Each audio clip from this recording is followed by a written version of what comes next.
ये सीधा मुद्दा करते हैं, GMDI एकेडमी की बात से शुरू करते हैं। GMDI एकेडमी की शुरुआत के बारे में बताइए थोड़ा सा, कैसे हुई, क्यों हुई, क्या था? मैं JMDI पे भी आता हूँ, बट थोड़े से रोल रिवर्स्ड है यहाँ पे। कॉलेज में मैं लो की रहता था, और जो स्पोर्ट्स खेलते थे ना, मैं उनकी बहुत बैंड बजाता था। बहुत हुटिंग करता था, या रोस्टिंग जो आजकल popular है। खतरनाक वाली होस्टिंग, तो- मतलब सर उसे रोस्टिंग नहीं कहते सर, उससे प्रताड़ना कहते हैं। मतलब इतनी, मतलब अच्छा मेरे को लेकिन पूरी वो थी, और मेरे को इम्यूनिटी मिली हुई थी भाई की, लेकिन जिनको नहीं मिली हुई थी वो रो देते थे। मतलब उसे रोस्टिंग नहीं, प्रताड़ना कहते हैं। तो आज रोल रिवर्स्ड है, आज मेरी रोस्टिंग होनी है, हाँ। मुझे पता चला है।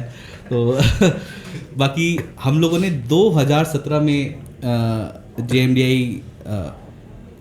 स्टार्ट की थी। तो JMDI मतलब जय माता दी का नाम बोल के, और जय माता दी के नाम पे ही ये स्टार्ट किया था। तो स्टार्ट करने से पहले क्योंकि हम लोग खुद मर्चेंट नेवी से हैं, काफ़ी सेल कर चुके थे, और बहुत सारे बच्चों के क्वेरीज हम लोगों के पास आती थी। अब उसमें से बहुत सारे बच्चे ऐसे भी होते थे जो गलत जगह फंस जाते थे, बहुत सारे गलत जगह फंसे, और मेरे से ज़्यादा तो शायद आप ही के पास आते थे। तो कोई और उसमें भी जो गरीब तबके का बच्चा है, जो कोई ऑटो ड्राइवर का बच्चा है जो पैसे देके किसी एजेंट को 6-6 लाख 8-8 लाख रुपए देके फंस गया, और कहीं फंसा हुआ है, कभी दुबई में फंसा हुआ है, कहीं मलेशिया में फंसा हुआ है। तो एक ये सेंस लेके हम लोगों ने स्टार्ट किया था कि कुछ स्टार्ट करते हैं कि अपनी फ्रेटर्निटी को, we should give back something to the fraternity. ये नहीं पता था किस तरीके से आगे बढ़ना है। तो हम दोनों ने बैग उठाया। सबसे पहले हम लोग इंडिया भ्रमण पे निकल गए थे, सारे कॉलेजेस में जाके देखते हैं कि क्या सीन है, क्योंकि एक कांस्टेंट कंप्लेंट ये भी आती थी कि भाई क्वालिटी ऑफ स्टूडेंट्स जो ये कॉलेज में आ रहे थे IMCT के इंसेप्शन के बाद, उससे पहले मतलब जब हम लोगों का टाइम था, तो जो गवर्नमेंट कॉलेजेस थे, स्पेशली हमारा कॉलेज TS चाणक्य, ये IIT JEE के थ्रू एडमिशन लिया करते थे। कुछ प्राइवेट कॉलेज थे जो अपना एग्ज़ाम लेते थे, खुद कंडक्ट करते थे, Tulane one of them, like Tulane. तो ये आइडिया लेके हम लोग निकले थे, पता नहीं था कि JMDI का डायरेक्शन क्या होगा, किस तरीके से चलाना है, क्या करना है। तो ऐसी भ्रमण पे निकले, बहुत सारे कॉलेजेस विजिट किए, बच्चों से भी इंटरेक्ट किया, मैनेजमेंट से भी इंटरेक्ट किया। तो फिर वहाँ से हम लोगों ने एक जर्नी स्टार्ट करी थी अपनी। आई थिंक हम पहले बैच में हमारे पास शायद 6 बच्चे थे, और उसकी भी एक कहानी है कि हम लोग सोच रहे थे कि भाई मिनिमम 25 बच्चे लेंगे, और इससे ऊपर बच्चे नहीं लेंगे। तो पर आए हमारे पास सिर्फ 5-6 बच्चे थे, 6 बच्चे थे पहले बैच में। लकीली सबका अच्छी जगह हुआ, 6 की 6 निकल गए, अच्छी अच्छी कंपनीज में गए। वहाँ से एक स्टार्ट मिला, हम लोग को लगा कि नहीं, बहुत कुछ है करने को इस फील्ड में। स्पेशली अगर देखा जाए तो बच्चा क्या कुछ अचीव कर सकता है, क्योंकि हम लोगों ने खुद एक middle class and lower middle class family से हम लोग बिलोंग करते हैं, और हम लोगों ने जो राइज देखा अपनी लाइफस्टाइल में, अपनी सैलरीज में, एक फैमिली के स्टेटस में, all thanks to this profession.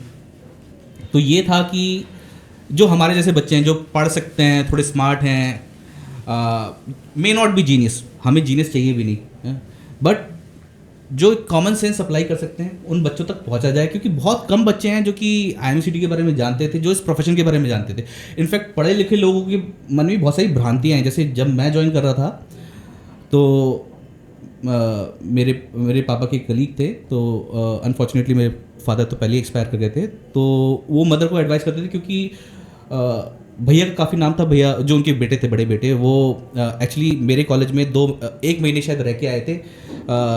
फिर उन्होंने एडमिशन छोड़ दिया था वहाँ से, फिर दोबारा वो IIT क्लियर करके IIT दिल्ली में चले गए थे, एडमिशन ले लिया था।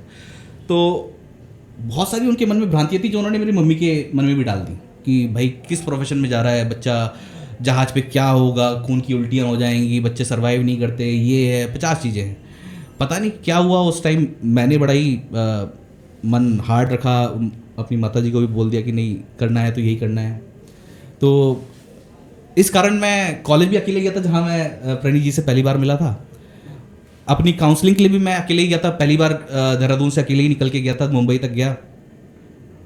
तो एक जिद थी, और वो जिद paid off. That's what I want to tell you. मतलब ये प्रोफेशन बहुत अच्छा है, स्पेशली आपको एक शॉर्ट टाइम में आपको करियर के अंदर एक बूस्टर लगाना है। स्पेशली ऐसी सैलरीज अचीव हो सकती हैं जो कि मतलब मेरा ये फॉर्म भरने का रीज़न भी सैलरी था। मैं आपको मज़े की बात बताता हूँ, जब मुझे मर्चेंट नेवी के बारे में नहीं पता था क्लास 12 के टाइम पे, या जब IIT का एग्ज़ाम दे रहे थे, तो एक हमारे साथ के बैचमेट हैं प्रणीत जी, आपकी क्लास में उत्कर्ष पांडे, तो उसने आके बताया कि यार ये फॉर्म भर दे, ₹1,00,000 की नौकरी लगती है। मैंने कहा यार ये तो ₹1,00,000 की नौकरी उस टाइम IIT में भी नहीं लगती। मैंने कहा ये क्या चीज़ है, तो सिर्फ इसलिए भरा।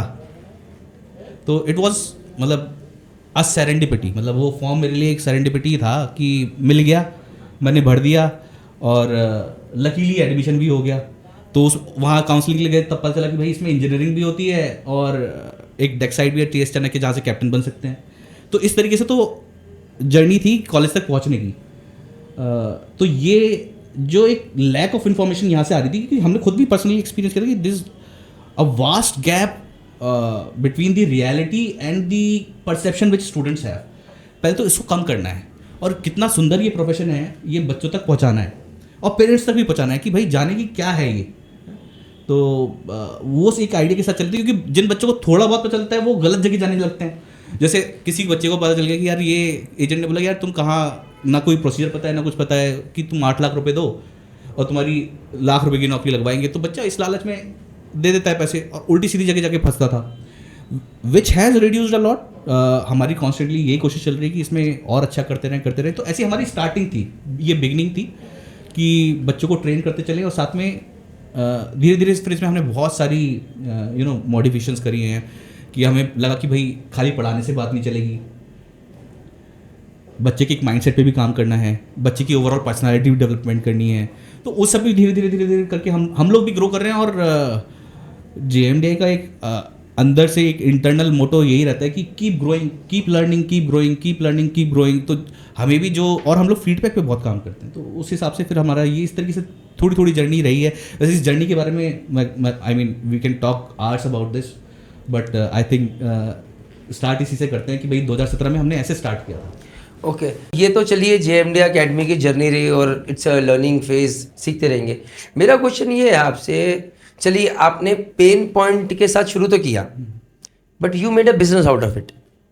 आपने उसमें से बिजनेस बनाया, आपने एक अपॉर्चुनिटी देखी और बिजनेस बनाया। क्या IMUCT के लिए आपको अभी भी लगता है कि कोचिंग की ज़रूरत है? तो पहले थोड़ा सा बिजनेस वाला एंगल में समझाता हूँ कि बिजनेस को बड़े नेगेटिवली देखा जाता है इंडिया में, क्योंकि शायद कुछ शुरू से ऐसा माइंडसेट चलता है, या कुछ ऐसे एक्सपीरियंसेस हमारे पेरेंट्स के या उनके भी पेरेंट्स के रहे होंगे, जिससे जहाँ ये बिजनेस वर्ड इन्वॉल्व होता है तो एक बड़ी नेगेटिव कनोटेशन के साथ बुलाया जाता है। ऐसा है नहीं। अगर किसी चीज़ को आपको लगता है कि कोई आप अच्छा काम कर रहे हैं, अगर वो सेल्फ सस्टेनिंग नहीं है या खुद सस्टेन नहीं हो सकता, तो वो कोलैप्स हो जाएगा। सेल्फ सस्टेनेबल मतलब थोड़ा तो बताइए। सेल्फ सस्टेनेबल मतलब अगर कोई मॉडल हम ऐसे बनाते, या तो हम दोनों में से कोई बेजोस का जो अमेजोन के मालिक है उसका भतीजा होता, काश, या वॉरेन बफे ने हमें कुछ दान, मतलब $10-20 बिलियन दान में दे दिए होते, तो हम लोग एक फ्री ऑफ कॉस्ट, जो कि हम करना चाहते हैं कि हर बच्चे तक पहुंच पाए, एजुकेशन हर किसी के लिए फ्री हो पाए, और वो भी क्वालिटी एजुकेशन फ्री हो पाए, अच्छा खाना हर किसी को मिल पाए। पर रियलिटी है कि ये लाइफ में ऐसा सच्चाई है नहीं। लाइफ मतलब बड़ी क्रूअल है। अगर आपने कोई अच्छा मॉडल बनाया है जिससे लोगों की हेल्प हो रही है, और आपको लगता है वो पैसे के कारण कोलैप्स हो जाएगा, तो आप सोचिए आप बाकी लोगों का जो, जहाँ पे अगर आप उसको ऐसा मॉडल कुछ बनाते हैं जहाँ पे आप भी सर्वाइव कर पा रहे हैं, ग्रेटर गुड के लिए सोसाइटी की भी हेल्प हो पा रही है, और जॉब्स क्रिएट हो रहे हैं। जॉब्स क्रिएट हो रही हैं। आज के मार्केट में आप देखिए जॉब्स की इतनी मारामारी है। जो हमारा यूथ है, मतलब इंडिया की सबसे बड़ी पॉजिटिव ये है कि एक लार्ज नंबर ऑफ यूथ हमारे पास अवेलेबल है, बट ये एक ड्रॉबैक भी हो सकता है अगर इनकी एनर्जी सही जगह चैनलाइज ना हो। तो मुझे लगता है कुछ भी करें, अगर वो सस्टेनेबल नहीं है तो उसको सस्टेनेबल बनाइए, स्पेशली अगर वो हेल्प आउट कर रहा है, it is working out for the greater good of the society, तो उसको सस्टेनेबल आपको बनाना आपका एक ड्यूटी बनता है। तो हाँ, पर इस कारण मैं ये नहीं कहता, और वो हम लोग ह्यूमैनिटेरियन ग्राउंड शुरू से रखते आए हैं, अभी भी रहता है हमारे अंदर, कि कोई बच्चा अगर बहुत सही में गरीब तबके का है और हमें लगता है कि नहीं इसको सही में मदद की ज़रूरत है, तो हमेशा से करते हैं। मैं नाम नहीं लेना चाहता, ऐसे कई सारे बच्चे रहे होंगे जिनकी हमने शायद बहुत हेल्प भी करी, और कई बारी इस तरीके से हेल्प करने के लिए कुछ बच्चे हमारा यूज़ भी कर लेते हैं, but that is all right, that is all right. मतलब उसको इतना माइंड नहीं करना चाहिए। पर जो एक रियली नीड में बच्चा और डिजर्विंग भी है एट द सेम टाइम, उस तक वो मदद पहुंचनी चाहिए, और हम लोग इस पर हमेशा वर्क करते रहे हैं और शायद आगे भी करते रहेंगे। अब दूसरा क्वेश्चन लेते हैं कि क्या सही में IMCT कोचिंग की ज़रूरत है? पहले अभी इस पे थोड़ा करते हैं, फिर IMCT पे, अभी बिजनेस पे थोड़ा रहते हैं। आपने ये चीज़ बिल्कुल सही बोली सर कि सर सस्टेनेबल होना चाहिए और आप greater good of the society के लिए कर रहे हैं। सर जो एक एजेंट बैठा है बाहर, उसमें और आपके बिजनेस मॉडल में क्या फ़र्क है? वो भी तो चलो 6 लाख ले रहा है और कोई ना कोई तो जहाज पे भेज ही रहा है। सारे देखिए कुछ गलत हैं जो कि 6 लाख रुपए लेके बिल्कुल गायब हो जा रहे हैं, तो बट सारे नहीं कर रहे। हाँ, आपके बिजनेस मॉडल, उनके बिजनेस मॉडल आप कैसे जस्टिफाई करेंगे? ज़मीन आसमान का अंतर है सर। मतलब मेरे को लगता है किसी एजेंट के साथ कंपेयर करना तो हमारा सारा 7 साल की मेहनत की जो करी कराई है, नहीं बताइए सर, लोग जानना चाहेंगे उस पर प्लीज। पानी फेरना हुआ। और मैं आपको एक एग्जांपल देता हूँ। जैसे जहाज पे बहुत सारे, स्पेशली दुबई एंकरेज पे बहुत होता है। आप बारजे से आप बंकरिंग कर रहे हैं, उसमें कोई ना कोई बच्चा मिल जाएगा जो 14-14, 15-15 महीने से जहाज पे फंसा हुआ है। हालांकि एजेंट ने उसको चढ़ा दिया, पर वो इन ह्यूमन कंडीशंस में जी रहा है, क्योंकि वो किसी स्टैंडर्ड कंपनी में नहीं गया जिसके ऊपर कोई गवर्नमेंट भी एक्शन ले पाए। उन कंपनीज का सारे गोरख धंधे हैं। तो शिपिंग में देखिए, शिपिंग कहाँ तक अच्छी है? अगर आप रिकग्नाइज्ड स्टैंडर्ड मल्टीनेशनल कंपनीज, या इनफैक्ट इंडिया की भी जो वर्ल्ड ओवर ट्रेड कर रही हैं कंपनीज, सारी रिकग्नाइज्ड हैं, जिनके RPSL नंबर्स हैं, उन कंपनीज में आप सेल करते हैं, उन कंपनीज में आप काम करते हैं, तो सब सही है। शिपिंग मतलब it's a very good job. But अगर कहीं आप ऐसी जगह जाके फंस जाते हैं जहाँ पे जो कि शेडी बिजनेस में इन्वॉल्व हैं, हो सकता है तेल की स्मगलिंग हो रही हो सकता है ड्रग्स की स्मगलिंग हो रही हो, आपको नहीं पता, एजेंट ने आपको किसी जहाज पे चढ़ा दिया ना। ईरान में किसी जहाज पे, ईरान में भी बहुत बच्चे फंसते हैं, ईरान में फंस गए बच्चे, मलेशिया में फंस गए बच्चे। अब वो कैसे अब आपको कैसे पता? आप तो एजेंट के पास गए थे। एजेंट पे कौन ठप्पा लगाएगा? ये सारे एजेंट का कोई गवर्नमेंट तो ऑथराइज्ड है नहीं। यहाँ पे आप क्या कर रहे हैं? हम आप ही से मेहनत करवाते हैं। एक राइट प्रोसेस फॉलो होता है जो कि गवर्नमेंट ऑफ इंडिया द्वारा बनाया गया है कि भाई एक ऑल इंडिया एग्जाम दे रहे हैं आप। ऑल इंडिया एग्जाम होता है IMU CET, वो आप जो कंडक्ट होता है पैन इंडिया, उसको आप क्लियर करते हैं। उसके साथ साथ आप जो अलग अलग मल्टीनेशनल शिपिंग कंपनीज हैं वो अपने खुद के स्पॉन्सरशिप एग्जाम कंडक्ट करती हैं। आप वो एग्जाम क्लियर करते हैं, एक जॉब सिक्योर करते हैं।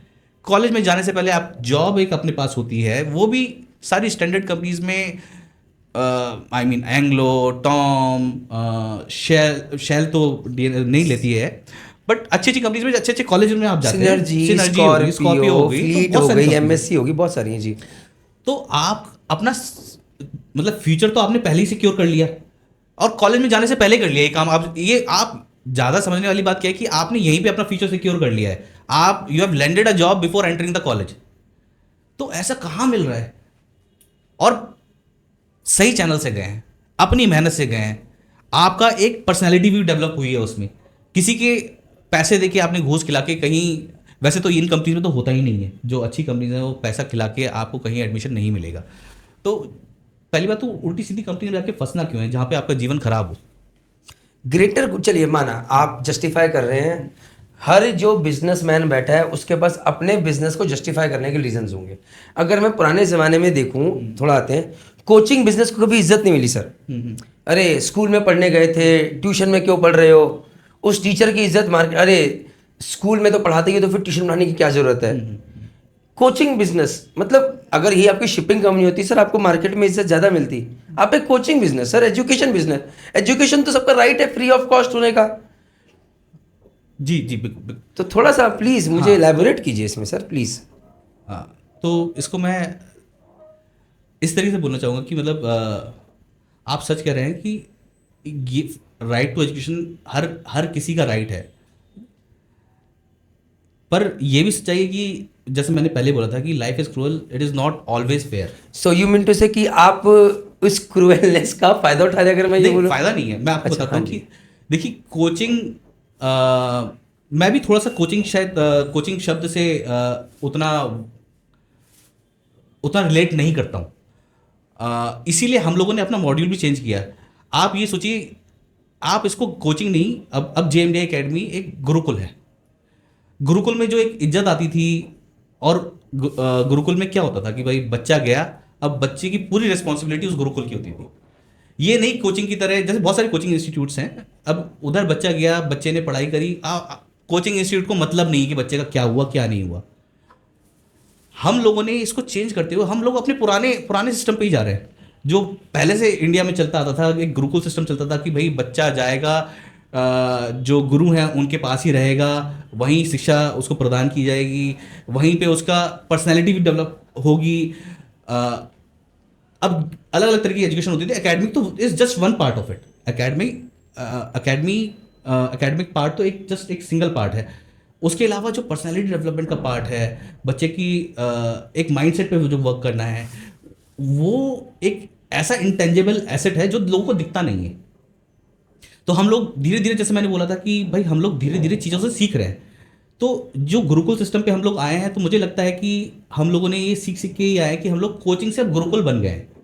और बच्चा पूरे टाइम हमारे पास है, उसको एक ऐसे ही एनवायरनमेंट में रखना चाहते हैं कि जहाँ से वो समझ पाए कि भाई मैं किस जगह जा रहा हूँ, क्या एक्सपेक्ट करना है जहाज पे, किस तरीके से डिसिप्लिन में लाइफ जीनी है, क्या एक्सपेक्टेड है जहाज पे। तो एक ऑफिसर लाइक क्वालिटीज उस बच्चे में डेवलप हों, साथ साथ वो एकेडमिक में अपने एकेडमिक पार्ट में एक्सेल करे। तो इन चीज़ों पे ही हम लोग काम सर करें। जितने आप इस सेंटेंस, और से बीच में काट रहा हूँ, आपको खराब लग सकता है, बट जितने आप इस सेंटेंसेस बोल रहे हैं सुनने में बहुत अच्छे और रोजी लगते हैं, बट आपके पास जितने बच्चे हैं, क्या सारे वो चीज़ कर लेते हैं? तो क्या सारे ऑफिसर लाइक क्वालिटीज़ पा लेते हैं? बिल्कुल सही कह रहे हैं कि आइडियल वर्ल्ड में मैं तो यही चाहता हूँ कि जितने बच्चे मेरे पास आए, सबके सब अच्छी कंपनीज में जाएं और अच्छी जगह सिलेक्शन लें, एट द सेम टाइम एक अच्छे ह्यूमन बीइंग बन जाएं यहाँ से निकलने से पहले।